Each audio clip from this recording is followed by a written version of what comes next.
بسم الله الصلاة والسلام على رسول الله. السلام علیکم و رحمت الله و برکاته.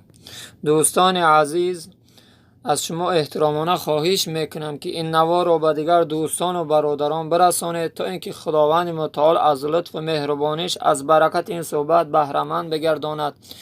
خصوصا این حدیثی است از پیامبر روایت شده است، به خاطر آن که میگه هر مسلمان هر مشقت هر مصیبتی که به سر مسلمان میاد، الله متعال اون مصیبت کفارت گناهان میگرداند.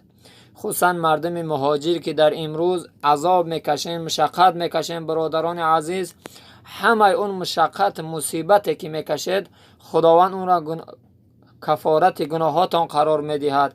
حتی اینکه یک خور در دست میغلطد، در پود یک خور میغلطد، همه را خداوند متعال کفاره گناهایی که در دنیا میکنیم کفاره همه میگرداند.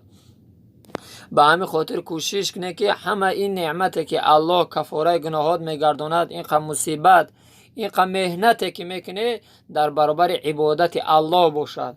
اگر بندگی خدا را امروز که ما که کنیم، هر مشقت هر پرابلم هایی که امروز در زندگی میکشیم، همین ها را خداوند کفارت گناه ها میگرداند وقتی که ما طاعت بندگی داشته باشیم، وقتی که ما بنده حقی الله باشیم.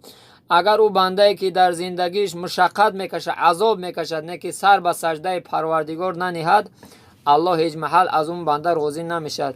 به خاطر که دوست الله کسی هست که طاعت بندگی الله داره، دشمن الله کسی هست که از طاعت بندگی پروردگار سر میپیچه.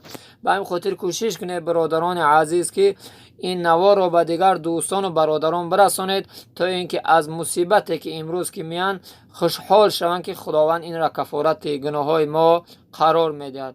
و آخر دعوانا ان الحمدلله.